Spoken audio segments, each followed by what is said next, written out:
Hey guys, welcome back to the channel. My name is Cade, and today I am joined by my friend Levi, and I'm going to be asking him about Across the Spider-Verse from 2023. So, hey Levi, welcome. Thanks so much for being here. Thanks for having me, Cade. All right, so when you look back at Across the Spider-Verse after watching it, what were your overall thoughts on the film? I did like it a lot. I wasn't necessarily like a big Spider-Man fan. Of course, I saw like the really bad like Spider-Man 3 with Tobey Maguire and stuff like that. But like I did like the animated takes of Spider-Man because it's more self-aware as like it's fake versus like having to serve like a live action counterpart to the filmmaking process. I hope that made sense. No, yeah, it does. Do you think that why does it work not only as an animated movie, why do you think it also works as a movie overall? It works really well as an animated movie because it, like I said, it doesn't worry about live, what would I say, restrictions. Like, you know how in every like superhero movie, they always like tell each other or like they eventually tell someone like, "Hey, I'm superhero man." And then everyone's like, "Oh, what?" Off. And their whole world gets like turned upside down. And it's just like it's wild. It's a waste of time for those. In these movies, especially because it's a Spider-Verse and there's like so many more spider people, right? People just get it. They just go, go, go. There's no wasted time on like the thresholds of reality. It's self-aware animated film. Like when Gwen hops out the window and changes instantaneously and is standing outside staring back at her dad, right? To reveal that she's Spider-Girl. I was like, there you go. Didn't waste time trying to hide changing. It was just boom, out of street clothes. I didn't care how it happened because it's a cartoon. Like it's much more they can explore more of a story and details instead of wasting time, like I said, on how a real person would take the time to analyze the situation and break down. And one thing that I praise the movie for is so if you think about it, the whole multiverse concept is something that has really taken over a lot of different movies these days. We saw it in these movies, it's taken over the MCU right now. It's also become a thing in the DC movies. We also saw it in movies like Everything Everywhere All at Once, which was a phenomenal film. But yeah, the multiverse is obviously something that has really taken over cinema at this point. Would you say it's I think it's as much as I like this movie and like I said it's escapism because it's a work of fiction. I think it could lend itself to lazy writing because you could just be like, oh, alternate dimension, like this is possible here, maybe not in yours. And then the audience is just supposed to go like, "Oh, okay." And then say if you had a huge plot hole. So let's say his dad does die or whatever traumatic event that has to happen for his universe to be proper, if you will. Let's say the character dies or the traumatic event triggers the whole Spider-Verse to disappear. Because the reason why that's and this is my theory for the next one. The Spider-Verse exists because his dad didn't die, not like he is another incarnation of some extraneous timeline. So if let's say his dad dies in the next movie, I'm going to assume that Gwen disappears altogether and she wasn't in his universe to begin with from the start. Like she was like a sleeper cell or into the Spider-Verse. Is that too far fetched? What do you think? I think that that's definitely a possibility. I mean, time will tell. We'll definitely find out this year when Beyond the Spider-Verse comes out, and we'll get to that later. But after watching this movie, would you say that this was better than Into the Spider-Verse, or do you still think that the first movie was better? Ooh, this is me going off a very vague understanding of Into the Spider-Verse, but the second one I really liked a lot because it took everything that a fictional piece should bring into itself is everything because it's self-aware that it's fictional. At some point, there's a universe where people are Legos. That's pretty sick to me. And then there's like 2D drawings, there's 3D. It pulls everything it needs to convey the idea of the scene versus continuity and a bunch of superficial, I shouldn't say superficial, but standard live action practices, just about telling the story very well and having like eye candy almost because they use a lot of expressive colors and a lot of stuff's going on. It's like if you're like a dopamine rush for your brain just watching the story, but at the same time, I kind of think like personally, I just like the choppiness of it. It's not like smooth animation. It's like those weird things in horror movies, how like they don't move, but once you look away, they move. Um, it's like in every time I see that idea in a horror movie, they don't move like smoothly. They're like almost teleporting through the reality towards you. And it's really unnerving. But for an animation, I like it because it shows it's not overproduced. It's just, what are they doing? They did it in the scene. Good. It's not like, oh wait, wasn't that guy wearing a hat in the last scene or something like that? Yeah, no, I see what you mean. But when it comes to just Across the Spider-Verse, would you say that even though you're not exactly a Spider-Man fan, do you think you were still able to enjoy it for what it was? And would you say that it might be the best Spider-Man movie ever made, or maybe even one of the best superhero movies ever made? It definitely is, in my opinion, the best Spider-Man movie because the live action ones, they're good for the time. And it's an adventure. It's about, and also, I wouldn't say it's a kids movie, but like obviously like it's kid friendly, give or take some cussing, but it's very easy to understand. It's very like in your face with what you need to know. But there's also times where I thought it was a bit slow because like say when Miles is laying down on his bed and then stuff starts levitating and the multiverse gets introduced to him, he seems a bit confused, even though like he's chasing some guy throughout the whole movie prior that's going in through holes in portals. So like that took me out of it, but at the same time, I really liked it. I picked it up easy. Even if I didn't see into the Spider Verse, I could easily follow it and identify what's going on.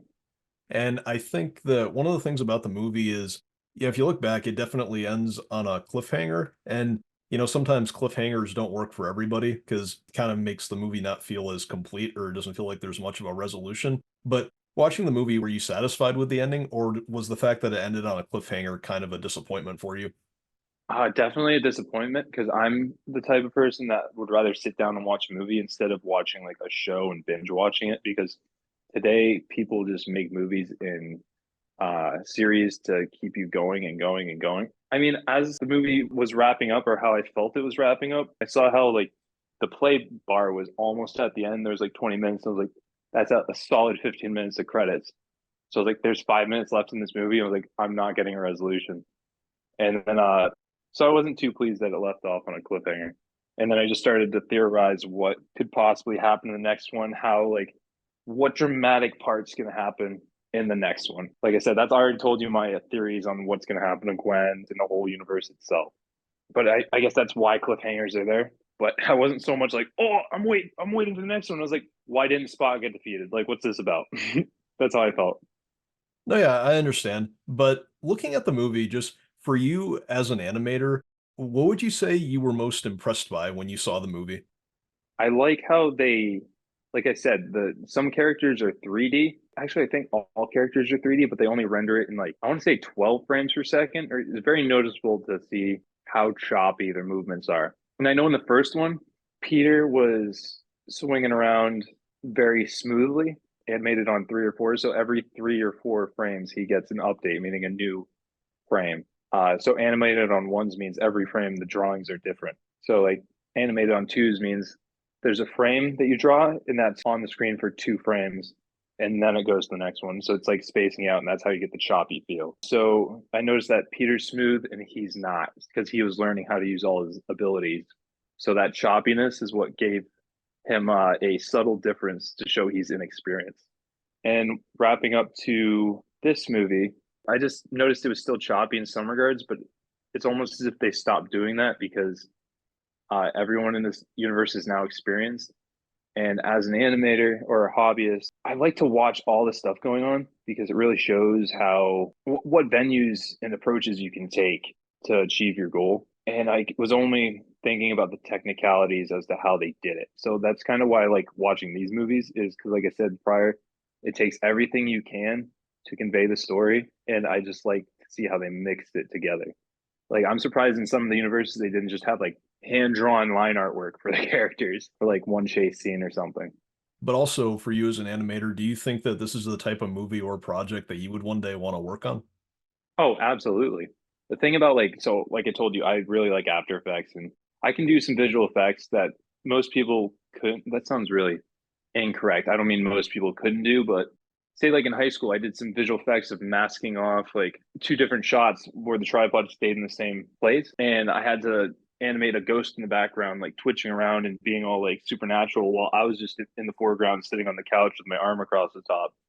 watching TV, and people are like, "Oh, how'd you do that?" Or I'd make some crazy like title sequences for my little short film. That the title sequence was better than the actual film itself, and that's way back when I didn't know how to tell stories well.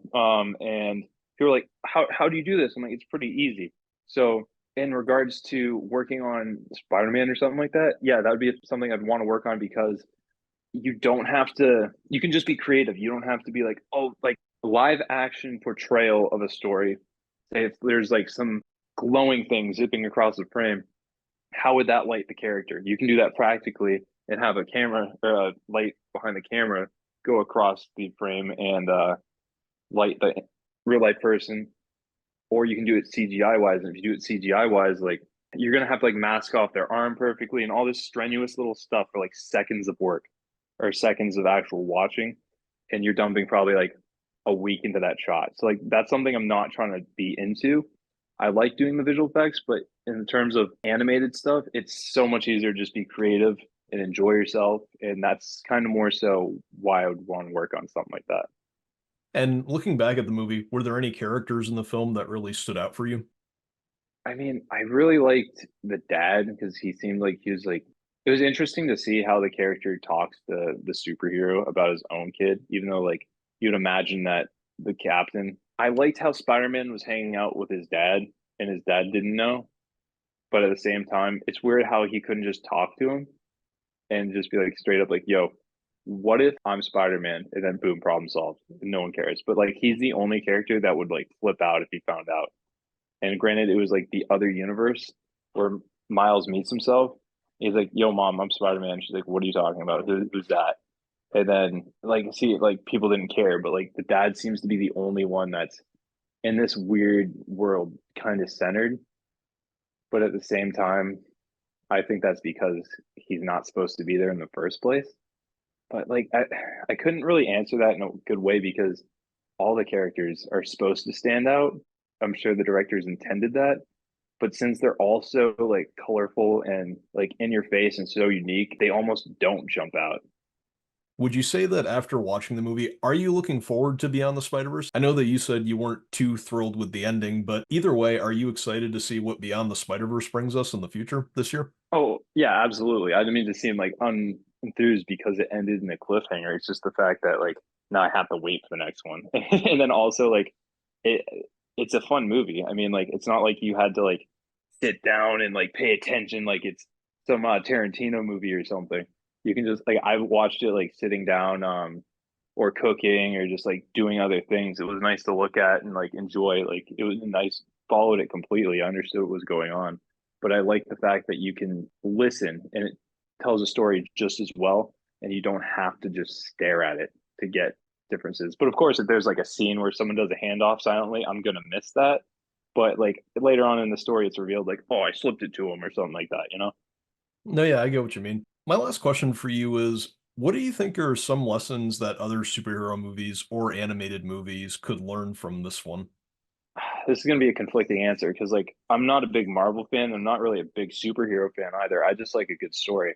But I think the Marvel universe they didn't really convey comedy and taking themselves seriously in a proper balance because I think a bad movie is one that doesn't know how to take itself seriously and doesn't know when to just enjoy itself. But that's genre based, of course. I'm not gonna think like I'm gonna watch a psychological thriller and be like, this is kind of funny, you know? Like I'm gonna want it to be serious, gritty, and pretty in depth. But in terms of a movie like this, like I like how it doesn't take itself too seriously. In fact, like it's doesn't it break the fourth wall in some regards? Yeah. And like have you seen this is completely different, but Rebel Moon? So at one point there's a scene where like the character looks straight at the camera and goes, wow, it's really like stormtroopers, they can't hit a thing.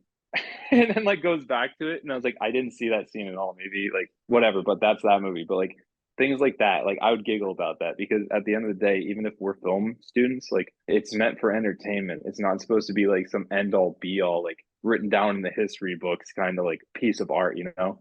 Like there's songs that make fun of the Mona Lisa. So I really like the movie. They did a really good job with it. Yeah, just don't take yourself too seriously. Enjoy the art. And I can tell they had a good time making it. It wasn't it didn't seem like they're like screwed on a deadline. It seemed like they were like, it would be funny if we did this. What if we did like that? And then you can see like just the small intricacies on how the characters move is a huge thing on how their character or their characteristics are on how they move, talk, and just are. So using all that information is how you should animate the character based on their behaviors and unique traits instead of just making the characters do things, Because like I feel like that's what makes bad actors is because they haven't been in that situation themselves and they don't know how to act quite literally. All right, guys, I think that that's the end of this interview. Levi, thank you so much for being here. Thanks for having me once again. Sure thing. All right, guys, that's it. Thanks so much for listening, and don't forget to like and subscribe, and we will see you later.